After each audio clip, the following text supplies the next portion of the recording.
안녕하세요. 요즘 우리 아이 미래 생각하면 참 고민 많으시죠. 특히 평생 직장, 이젠 진짜 옛말 같잖아요. 네, 맞아요. 아이들도 살면서 진로를 한두 번 좀 바꿀 수도 있다, 이런 생각이 드는데, 오늘 살펴볼 글이 바로 이 진로 변경 시기를 사주의 대운으로 풀어보더라고요. 이게 또 자녀를 이해하는 새로운 창이 될 수 있을지 한번 같이 깊이 파고 들어가 보시죠. 네, 좋습니다. 처음 선택한 길이 꼭 끝까지 가는 건 아니니까요, 요즘은. 아이의 잠재력도 물론 중요한데, 어떻게 보면 그 잠재력을 확 펼치거나 아니면 좀 다른 길을 찾아볼 만한 타이밍, 이게 또 중요할 수 있거든요. 타이밍이요? 네. 이 글은 사주가 바로 그 변화의 시점에 대한 좀 재미있는 실마리를 준다고 보고 있어요. 그리고 중요한 건 진로 변경을 무슨 실패처럼 보는 게 아니라 그냥 자연스러운 성장 과정이다. 이렇게 보는 시각인 것 같습니다. 아, 그 관점이 중요하겠네요. 천직은 딱 하나야. 이런 생각에서 좀 벗어나는 거예요. 그러면 그래서 말하는 그 타이밍, 특히 대운, 이게 정확히 뭔가요? 좀 생소하게 들리시는 분들도 있을 것 같아요. 네.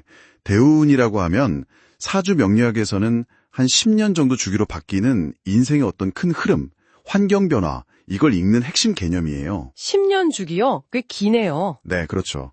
이걸 좀 비유를 들어보자면 아이가 타고난 기질이나 재능 있잖아요. 그 사주 원국. 네네. 재료. 네. 대우는 그 10년 동안 그 재료에 가해지는 어떤 특별한 양념 혹은 뭐 조리 환경 이런 거라고 생각하시면 쉬워요. 아, 양념이나 환경. 재미있는 비유네요. 네. 그래서 어떤 대운이 오느냐에 따라서 아이의 심리 상태라든지 주변 상황 또 얻게 되는 기회 이런 것들이 크게 달라진다고 보는 거죠.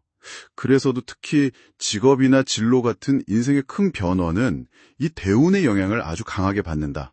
이렇게 해석하고 있습니다. 아하. 10년 단위의 큰 환경 변화군요.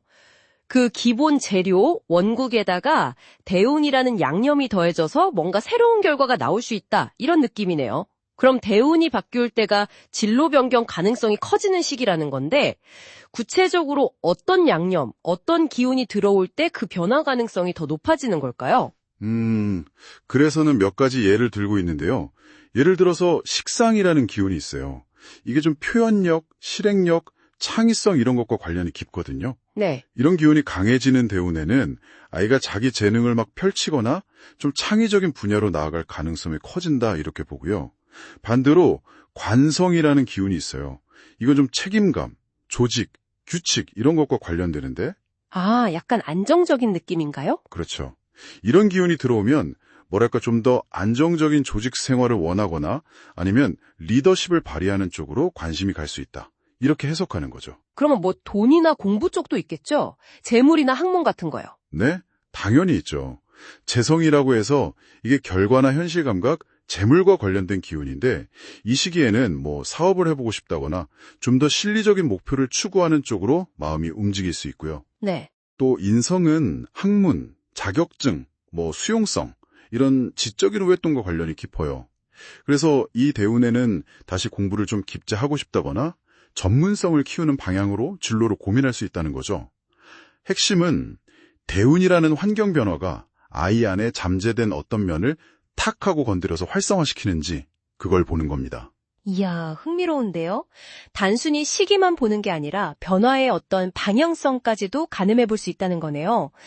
그럼 정리를 해보면 자녀의 진로 변경 타이밍을 보려면 아이가 원래 타고난 기질, 그 원국하고 10년 주기로 오는 운, 대운의 상호작용을 같이 봐야 한다. 이 말씀이시죠? 정확합니다. 네.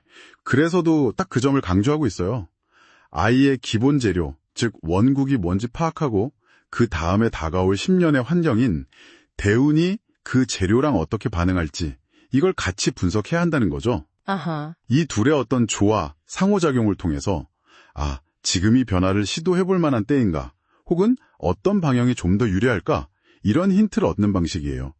물론 매년 바뀌는 세운이라는 것도 보긴 하지만 인생의 큰 줄기는 대운 중심으로 본다고 설명하고 있습니다. 자, 그럼 이제 이게 제일 궁금하실 것 같은데요.